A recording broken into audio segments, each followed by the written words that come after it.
The heat in the New Mexico territory felt alive that summer. It pressed down on the earth until the ground cracked, turning the land into a hard and brittle shell. Even the sky looked stretched thin, a flat sheet of blue that offered no comfort. Ezra Holt stood on the porch of his ranch house, staring across the trembling horizon, where the heat shimmered like ghosts. To anyone passing through, Broken Creek Ranch looked strong, with its limestone foundation, heavy timber barn, and straight corral lines. But Ezra knew better. The ranch was bleeding, and he was running out of ways to keep it alive. Ezra was 42, tall, solid, and worn by years of work and grief. His face carried deep lines around the eyes, from long days in the sun and long nights without sleep. Since his wife Clara died 3 years earlier, the house felt too quiet, and the land felt heavier on his shoulders. He worked hard, stayed honest, and paid his men before he paid himself. But rumors had been moving across the territory like a sickness. Silas Crow and his syndicate were swallowing ranches whole. They bought water rights, cut supply lines, and starved out families before buying their deeds for almost nothing. Ezra knew it was only a matter of time before Crow turned his eyes on Broken Creek. He headed toward the corral where Pike, his foreman, was overseeing the shoeing of a mare. Pike was broad, mean-tempered, and loyal as long as he was paid on time. Without looking up, Pike spit tobacco juice into the dust. "North tank's almost dry," he said. "Crow's men are patrolling the high pasture again, claiming grazing rights." "They can claim the moon," Ezra replied. "This land's been ours since '55. "Paper don't stop bullets," Pike muttered. He looked uneasy. "The boys are nervous. Some asked for early pay. Others hear Crow's offering $40 a month." "Let them go if they want," Ezra said, but his stomach tightened. Loyalty didn't fill a man's pantry. He walked toward the gate to check the south fence line, but something made him stop. A shape on the road moved toward the ranch, blurred by the heat waves. Ezra narrowed his eyes. It was rare for anyone to walk this far on foot. As the figure drew closer, he saw a woman leading a horse that limped badly on the left foreleg. When she reached the gate, she stopped 10 feet from him.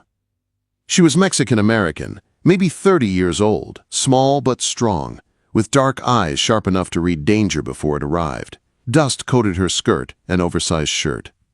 She looked exhausted, but she stood straight. "I'm looking for work," she said. Her voice was dry, but steady. Ezra looked at the lame horse. Then at her. "I'm not hiring cooks." "I'm not a cook," she said. "I'm a trainer. I can break anything with 4 legs and a bad temper. My name is Lucia Reyes." Ezra raised an eyebrow. She didn't look like she could take a stallion kick, but something in her stillness made him pause. She wasn't afraid of him. She wasn't afraid of anything. Not anymore. "You walked a long way to tell a joke," Ezra said. "No joke," Lucia replied. "I'll work for half pay until you see what I can do." Ezra opened the gate. He didn't know why. Maybe it was the quiet determination in her eyes. Maybe it was the way she checked his gun and hands before his face. Only people with scars learn to read danger like that. "Bring the horse to the trough," he said. Lucia walked past him, her posture stiff and guarded. At the corral, Pike and 2 hands, Toby and Dutch, leaned against the fence, watching with smirks. "Well now," Pike called. "Boss brought home a stray." Ezra ignored him. Lucia let her horse drink and splashed water on her face. Ezra studied her movements, quick, skilled, careful. "Where'd you work before?" he asked. "South," she said, "near the border." "Why leave?" Lucia stiffened. She turned her head, and for a moment, the collar of her shirt slipped. Ezra saw it. Raised scars, old and brutal, running from her neck toward her shoulder. Not an accident. Not a small injury. A mark of someone who had lived through something violent and walked away anyway. His eyes widened before he could stop himself. Lucia snapped the collar shut. Her eyes burned. "Don't look there." It was not a plea. It was a warning. Ezra stepped back, giving her space. He lowered his eyes, then lifted them again to meet hers directly. No staring, no questions. Just respect. "I've got a tack room at the end of the barn," he said quietly. "Heavy door," Bolt on the inside. Only you get the key." Lucia watched him carefully. He could see her weighing everything: the barn, the distance to the gate, the men watching, his tone. "The pay is $20 a month. If you can do the work." "I can do the work," she said. The next morning, the men gathered at the breaking pen. Word had spread. The new woman was going to try riding the Baron, a sorrel gelding known for throwing riders harder than a bull. Pike grinned, placing bets. 5 seconds, he said, no more. Lucia entered the pen without a rope or saddle. She moved slow, calm, patient. The horse snorted and threatened, but she never flinched. She waited. She hummed. She touched the horse's shoulder with steady hands. And when she finally swung onto his back, the pen exploded. The Baron bucked like he was trying to kill her. Dust clouded the sky. Men yelled. Pike swore. But Lucia held on. She moved with the horse, not against him. She rode the storm like she'd lived through worse. 5 minutes later, the horse stopped, sweating, defeated, calm under her hand. The corral fell silent. Ezra felt something shift inside him. Respect, and something else he wasn't ready to name. "Pay the lady her respect," Ezra said. Pike sneered. "She's bad luck. A woman like that wandering alone. Probably a—" Ezra stepped toward him so fast, Pike swallowed the rest of the insult. "You're done talking." Lucia walked the horse, pretending not to hear, but she had, and she saw who defended her. That night, as the sun bled across the sky, Ezra sat on his porch. Down by the barn, Lucia's lamp glowed through the tack room window. She was behind a bolted door. Safe. For now. But high on the mesa ridge, 2 riders watched the ranch. "Hole's weak," one said, "and he's got a soft spot now." The other laughed. "That woman will break him. And when she does, Crow will take everything." The riders disappeared into the dark, and the war for Broken Creek Ranch had just begun. The weeks after Lucia Reyes arrived at Broken Creek Ranch changed the rhythm of the place. She worked quietly, moving through the stables before sunrise and long after sunset. Ezra noticed how the horses listened to her, how even the sick ones calmed under her hands. She saved a mare with a deep wire cut. She fixed the swollen leg of a steer Pike wanted to shoot. She slept in the tack room with the wounded animals when needed. Ezra watched the numbers in his ledger shift, small improvements that meant survival. But with the good came danger. Summer turned into a dry and angry season. The creek shrank to a thin brown line. Dust blew in through the windows and coated everything in a fine powder. Wolves came down at night, hungry and bold. Ezra doubled the night watch. Men grew restless. Pike muttered that Lucia's arrival had brought bad luck.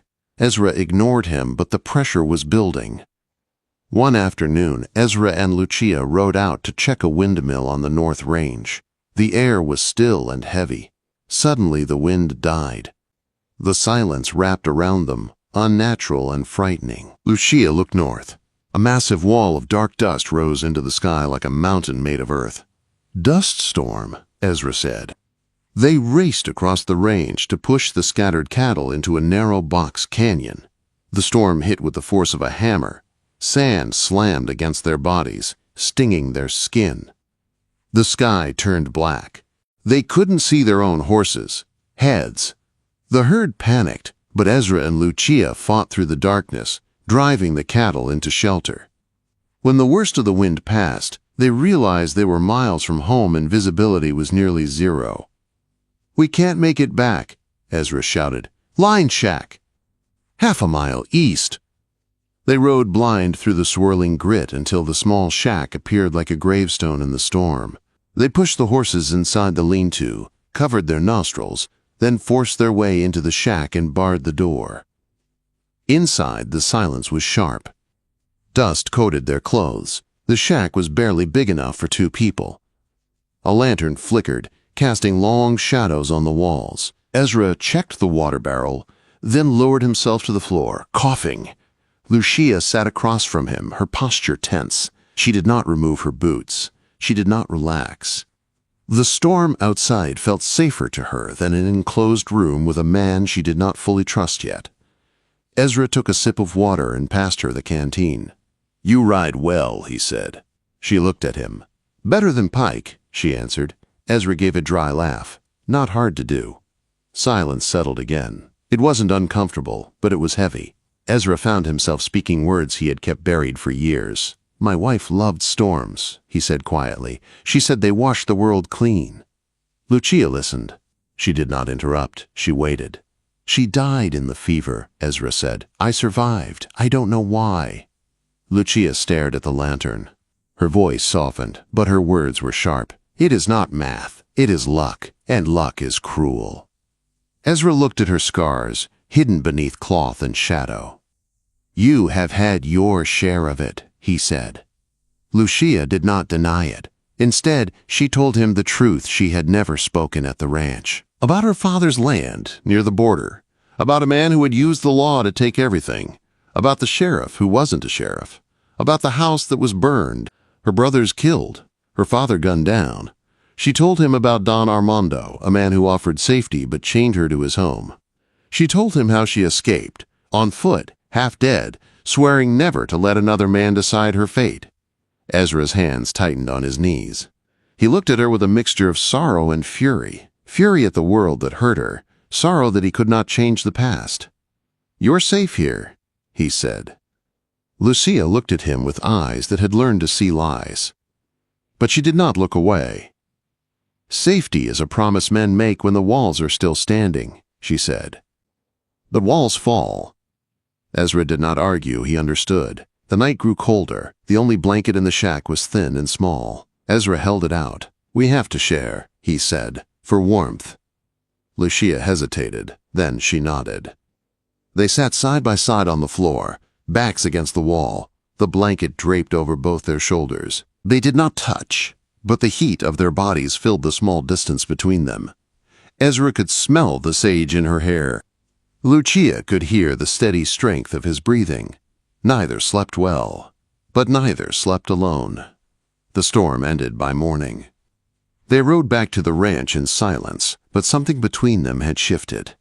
It was subtle, like a door opening only an inch, but it was enough. 2 weeks later, Lucia rode the buckboard into town for supplies. She kept her head down. She spoke to no one. But trouble still found her. Deputy Vance accused her of stealing a silver watch from the mercantile. He grabbed her arm, twisted it behind her back, and shoved her into the jail cell. Townspeople gathered to stare at her as if she were a criminal. Lucia sat on the narrow cot, her jaw tight, refusing to give them tears. Hours later, hooves thundered down the street. Ezra Holt rode into town like a storm, his face dark as thunderclouds. He threw open the jailhouse door and slammed a heavy leather pouch on Vance's desk. $50, Ezra said. "Her bail." Vance stammered. Ezra did not wait. He demanded the key, opened the cell, and Lucia stepped out, chin high, eyes burning, but dry. Outside, one of Crow's enforcers laughed and shouted, "That's a lot of money for a bed warmer." Ezra handed Lucia the reins of his horse. "Hold this," he said. Then he walked toward Stark and hit him so hard, the man dropped into the dust. No one else in town laughed. That night, Lucia cleaned Ezra's split knuckles. Her hands were gentle. Her voice was quiet. "You made an enemy of the whole town," she said. Ezra watched her work. "They were already enemies," he said. "Now they know where I stand." Lucia looked at him, her eyes softening for the first time. "This isn't over," she whispered. Ezra nodded. "No, it's just beginning." Outside, wolves howled in the distance, but inside the ranch had found its first spark of fire. Tension settled over Broken Creek Ranch like a heavy winter blanket. The men felt it. The horses felt it. Even the cattle grew restless, as if they sensed danger in the wind. Ezra tried to keep everyone working, but whispers spread through the bunkhouse. Crow's riders were seen near the South Ridge. Supplies had been stolen from the storage shed. Fence posts were cut in the night. Pike blamed Lucia for all of it. One morning just before sunrise, Pike cornered Ezra outside the barn. The air was cold, and a pale gray light washed over Pike's angry face. "She's trouble," Pike said. "Ever since she came, the ranch is falling apart. The men don't trust her. They don't trust you for defending her either." Ezra kept his voice calm. "If they don't trust me, they can leave." "Maybe we will," Pike growled. "Maybe Crow pays better." Ezra stepped closer. "If you ever threaten her again, you're gone." Pike stared at him for a long moment, then spat in the dirt and walked away. Ezra knew something was coming. He just didn't know how soon. By noon, Lucia had taken the bay mare out to the back pasture to check on a new foal. The sky was clear and blue, but she kept looking over her shoulder. The land felt too quiet. When she dismounted near the creek, the hair on her arms rose. She wasn't alone. 3 riders stepped out from behind the cottonwoods. All wore dark coats and hard expressions. The man in front, the one with a scar that crossed his jaw, tipped his hat. "Lucia Reyes," he said. "Don Armando sends his regards." Lucia froze. She had crossed a border to escape that man. She thought she had run far enough. She thought she had buried his reach behind her. But fear hit her so fast it felt like she had been kicked in the ribs. "No," Lucia whispered. The man smiled. "He found you. He always finds what is his." Lucia grabbed the mare's reins, but the men surrounded her. One reached for her arm and instinct took over. She broke his nose with her elbow, ducked under another's swing, and ran toward the mare. She barely got one foot in the stirrup before a fist caught her in the side and knocked her to the ground. The world blurred for a moment. "Don't fight," the scarred man said. "It only makes things worse." Lucia gasped for air, her ribs throbbing. Sand filled her mouth. She tried to crawl away, but a boot pressed down on her back. Then a rifle shot cracked through the air. The boot lifted.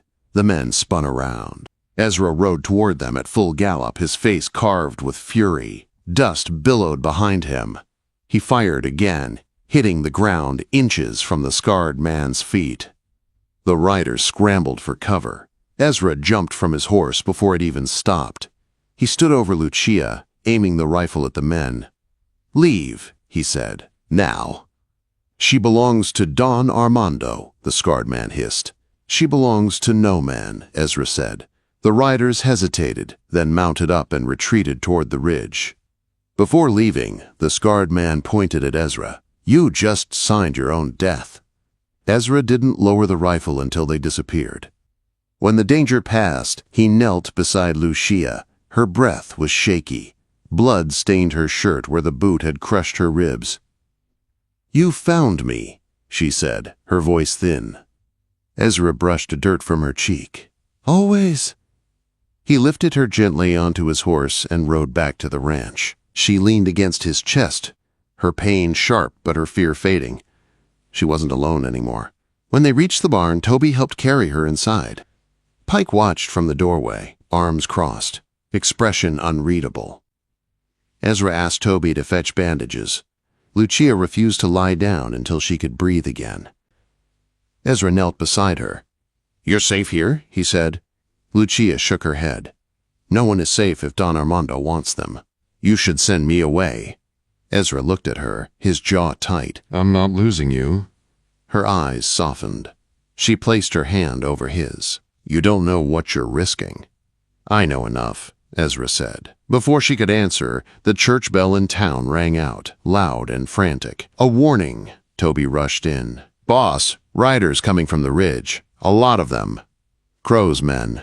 And Don Armando's." Ezra stood, grabbed his rifle, and walked out of the tack room. The ranch hands gathered near the corral, tense and afraid. Pike stepped forward. "You brought war to this ranch," Pike said to Ezra. Ezra loaded his rifle. "Crow brought the war. Armando brought the war. I brought a woman who's done nothing but save this ranch." Pike hesitated. Then his eyes flicked toward the road where dust was rising. "I'm not dying for her," Pike said. Ezra stared at him. "Then get off my land." Pike left without another word. Dutch followed. 3 more men walked away. Only Toby stayed. The thunder of hooves grew louder. Lucia, weak but standing, walked out of the barn and stood beside Ezra. "You can't fight them alone." Ezra tightened his grip on the rifle. "Not alone," he said, "with you."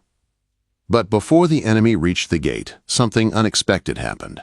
Dozens of ranchers from neighboring homesteads appeared over the ridge, riding fast. Men Ezra had fixed fences with, men who owed him favors, men his wife had fed during hard winters. They formed a long, solid line behind the broken creek fence. One of them shouted, "Holt, we're with you!"